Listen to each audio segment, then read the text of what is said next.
নমস্কার, শুভ সন্ধ্যা। ২০শে জুলাই ভারতবর্ষের রাজধানীর বুকে যে আন্দোলন, যে ঘটনা ঘটল, সেটা কিন্তু ভারতবর্ষের সরকার থেকে আপামর জনতা সবাইকে কিন্তু নাড়িয়ে দিয়েছে। কিন্তু এই ধরনের ঘটনা ঘটল কেন? এত বড় মাপের একটা ঘটনা যেটার জন্য ভারত সরকার থেকে আরম্ভ করে দিল্লি পুলিশ সবার প্রোঅ্যাক্টিভ নেচার কাল দেখা গেছে।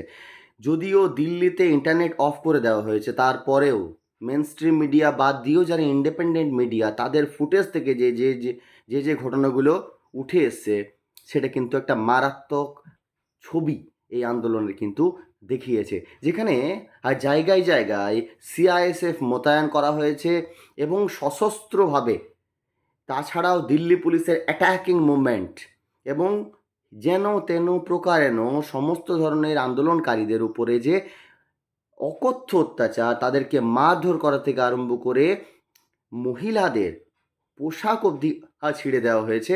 এই ঘটনাগুলো কিন্তু কোনো মতে একটা ছোট ঘটনা বলা চলে না।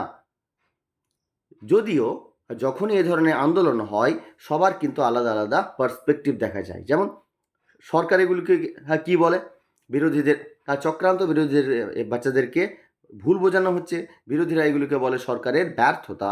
তো আমাদের মেন স্ট্রিম মিডিয়া তো আবার সব কিছুতেই চীন আর পাকিস্তানের ফান্ডিং খুঁজে মার।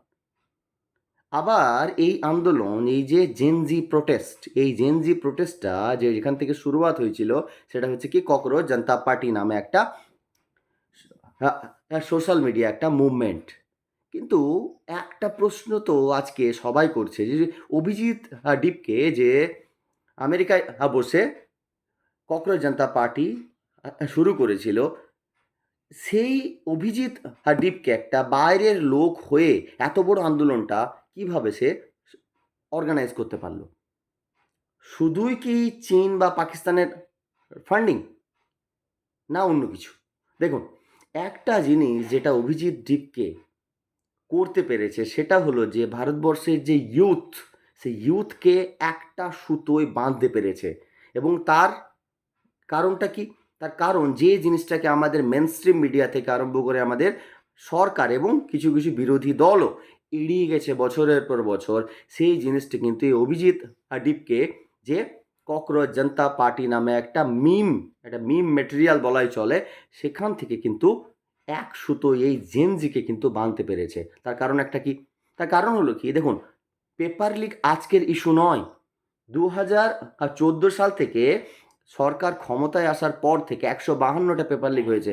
This is this is no personal opinion.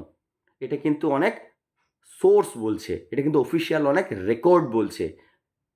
তাহলে এতদিন ধরে তো পেপার লিক হয়ে এসছে, এতদিন ধরেও তো করাপশন হয়ে এসছে, এতদিন ধরে কেন এই জিনিসগুলো এতটা লার্জ স্কেলে উঠে আসেনি? প্রত্যেকটা বড় আন্দোলন যখন সংগঠিত হয়, সেটা কিন্তু একদিনে হয় না।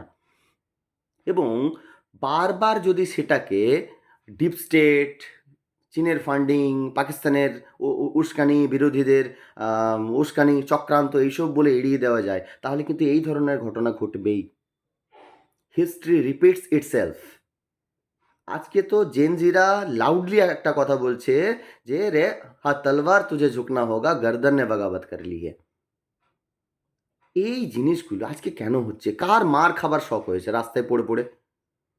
আজকে যে হাজার হাজার যুবক যুবতী, হাজার হাজার যুবক যুবতী যাদের প্যারেন্টস, তারা গিয়ে অবধি পুলিশের মার খাচ্ছে, কেন খাচ্ছে? তাদের দাবি একটাই। দেখুন, শুধুমাত্র শিক্ষামন্ত্রী ধর্মেন্দ্র প্রধানের রেজিগনেশনে কিচ্ছু সর্ট আউট হবে না। গোটা সিস্টেমটাই যেখানে করাপ্টেড হয়েছে, গোটা সিস্টেমটাই যেখানে কন্টামিনেটেড হয়ে আছে, সেটাতে শুধুমাত্র একজনের রেজিগনেশন কিন্তু তার সুরাহা নয়। কিন্তু তারপরেও তারা কেন বলছে? Because they are trying to set an example. তারা একটা জিনিস আজকে ছাত্ররা, জেনজিরা চাইছে যে ভারতবর্ষের মানুষের সামনে একটা এক্সাম্পল সেট হোক, যে যিনি এই সমস্ত কিছু ঘটনার জন্য দায়ী, যার তদারকিতে, যার মানে যার মন্ত্রিত্বে এই ঘটনাটা ঘটেছে, তিনি রিজাইন করুক। তিনি রিজাইন করুক এবং ভারতবর্ষের সরকার প্রধানমন্ত্রী এই জিনিসটার জন্য অ্যাকাউন্টেবিলিটিটা নিক। এইটা কিন্তু মানুষ চাইছে, একটা খুব সোজা কথা। তার কারণটা কি?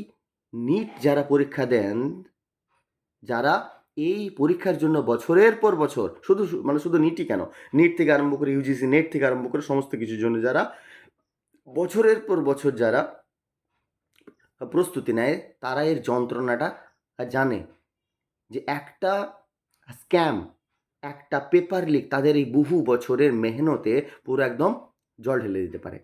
তাদের দাবি এইটা। আজকে শুধুমাত্র যে ঘটনা আন্দোলন ঘটছে, এটাকে হয়তো পুলিশ বা সরকার তাদের ক্ষমতা দিয়ে দমিয়ে দেবে আগের ঘটনাগুলোর মতো। কিন্তু যে চিত্রগুলো, যে ঘটনাগুলো, যে ভিডিও ফুটেজ আজকে উঠে আসছে ইন্ডিপেন্ডেন্ট মিডিয়ার তরফ থেকে, সেগুলো কি শুধুমাত্র দিল্লি পুলিশের ঘটনা? শুধুমাত্র কি সরকারের মানে একটা পরিকল্পিতভাবে আন্দোলনটাকে দমিয়ে দেওয়া? না, তা নয়। এটা গভর্নমেন্টের তরফ থেকে একটা স্টেটমেন্ট যে তোমরা যাই করবে করো ভাই, আমরা যেটা বলবো সেটা মানতে হবে, এই আন্দোলন করা যাবে না। আচ্ছা, তার উপর আরেকটা প্রশ্ন, এই যে সিভিল ড্রেসে যারা হাতে ডান্ডা হাতে পুলিশের সঙ্গে তারা ছাত্রদের উপরে লাঠিচার্জ করছে, মেরে মাথা ফাটিয়ে দিচ্ছে, এরা কারা? প্রশ্ন কিন্তু উঠে আসছে। শুধুমাত্র দিল্লির ইন্টারনেট বন্ধ করে দিয়ে কিন্তু এই প্রশ্ন থেকে কিন্তু বাঁচা যাবে না। You must be accountable for what you have ডান।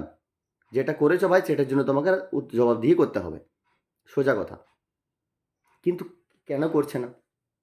এটার অবশ্য কারণ আমাদের মোটামুটি সবার জানা। এবং শুধুমাত্র সরকারকে দোষ দিলেই হবে না। দেশের সবথেকে বড় বিরোধী দল কংগ্রেস কিন্তু এই ঘটনাতে কিন্তু কোনো ধরনের অ্যাক্টিভ পার্টিসিপেশন দেখা যায়নি। এটাও কিন্তু একটা বড় ব্যাপার। সেটার জন্য অবশ্য সমালোচনা মানুষ করবে। মানুষ এটা নিয়েও ভাববে যে রাহুল গান্ধী কেন এই প্রোটেস্টে এলো না, রাহুল গান্ধী কেন সোনম ওয়াংচুকের 19 দিনের অনশনে এলো না। প্রশ্ন এটাও থাকবে। কিন্তু তার সাথে যে প্রশ্নটা থাকবে, যারা আজকে 14 বছর ধরে 15 বছর ক্ষমতায় আছে, তাদের অ্যাকাউন্টেবিলিটিটা কী? সেই অ্যাকাউন্টেবিলিটিটা জানতেই কিন্তু আজকের এই আন্দোলন। এই আন্দোলনটাকে শুধুমাত্র একটা ছাত্র আন্দোলন বললে বড়ই ভুল হবে। শুধুমাত্র ছাত্র আন্দোলন নয়, তার কারণ বছরের পর বছর জমতে থাকা ক্ষোভ আজকে কিন্তু আছড়ে পড়েছে দিল্লির এই যন্তর মন্তর থেকে আর সংসদ ভবনে। তো এই জিনিস থেকে, এই যে কালকের ঘটনা থেকে কয়েকটা জিনিস কিন্তু, কয়েকটা সিদ্ধান্ত বা কয়েকটা কনক্লুশনে আসাই যায় যে প্রথম ভুল যেটা হয়েছে সরকারের তরফ থেকে ভুল হয়েছে। দ্বিতীয় ভুল যেটা করেছে, ভুল করার পরেও স্বীকার করেনি। থার্ড, এই যে অভিজিৎ দীপকে হালকাভাবে নেওয়া, তার উপর সিজিআইয়ের এই ককরোচ আরশোলা, সকল্ড এই কোট আনকোট আরশোলা মন্তব্য কিন্তু একটা জেনজিকে কিন্তু একটা আলাদাই সুরে কিন্তু বেঁধে দিয়েছে। এবং সেই সুরে বাঁধার কাজটা কিন্তু করেছে অভিজিৎ দীপকে কোনো ম্যাটার নয়, ন্যাশনাল ইস্যু নয়। এইটা বড় ভুল হচ্ছে মেন স্ট্রিম মিডিয়া, যে অভিজিৎ দীপকে ভিলেন বানাচ্ছে, কিন্তু ভিলেন বানাতে গিয়ে কিন্তু বারবার সে হিরো হচ্ছে। এবং হিরো তাকে কারা বানাচ্ছে? দেশের এই ছাত্র যুবরা। তাই এই জিনিসটা যদি বারবার রিপিটেশন হতে থাকে, আগামী দিন কিন্তু খুবই ভয়ঙ্কর আসছে। তাই সরকারকে অবশ্যই এই ব্যাপারটাকে নিয়ে আলোচনায় বসতে হবে, বিরোধীদেরকেও সঙ্গবদ্ধ হয়ে এই বাচ্চাদেরকে, এই ছাত্রছাত্রী থেকে আরম্ভ করে যুব সমাজকে নিয়ে বসে একটা সুরাহা কিন্তু বের করতে হবে। না হলে এই ধরনের ঘটনা কিন্তু ভারতবর্ষ বা যে কোনো ধরনের একটা গণতান্ত্রিক দেশের পক্ষে কিন্তু কোনো মতেই ভালো জিনিস নয়। তাই এই জিনিসটাকে যদি আটকাতেই হবে, এবং এই জিনিসটা কেন বারবার হচ্ছে তার একটা উপায় খুঁজে বার করতে হবে। কিন্তু বারবার হলে কিন্তু এটা কোনো মতে এরপর এই আন্দোলন থেকে আর বাঁচা যাবে না। তাই আমরা সবাই পাশে দাঁড়াবো আন্দোলনকারীদের। অবশ্যই কিন্তু কোনো মতে এটা কোনো নেগেটিভ ওয়েতে আমরা নেব না। সরকারের বিরুদ্ধে কোনো আক্রমণাত্মক মনোভাব করতে গিয়ে, সরকারের বিরুদ্ধে কথা বলতে গিয়ে দেশের বিরুদ্ধে আমরা কথা বলে দেবো না। ইনকিলাব জিন্দাবাদ বলা যেতেই পারে, জয় হিন্দ বলা যেতেই পারে, কিন্তু কোনো মতেই এখানে কোনো মতে সরকারের বিরুদ্ধে কথা বলতে গিয়ে, পার্টির বিরুদ্ধে কথা বলতে গিয়ে দেশের বিরুদ্ধে কথা বলবো না। সোশ্যাল মিডিয়া থেকে আরম্ভ করে সবাই কিন্তু এই ব্যাপারটা নিয়ে কথা বলুন, এগিয়ে আসুন। এর একটা পার্মানেন্ট সলিউশন কিন্তু আমাদের চাই, ঠিক আছে? আর পার্মানেন্ট সলিউশন কী চাই অবশ্যই আপনারা কমেন্টে জানাতে পারেন। আর আমার এই ভিডিও, এই মতামত যদি আপনাদের ভালো লেগে থাকে, লাইক শেয়ার কমেন্ট অবশ্যই করে দেবেন। Thank you.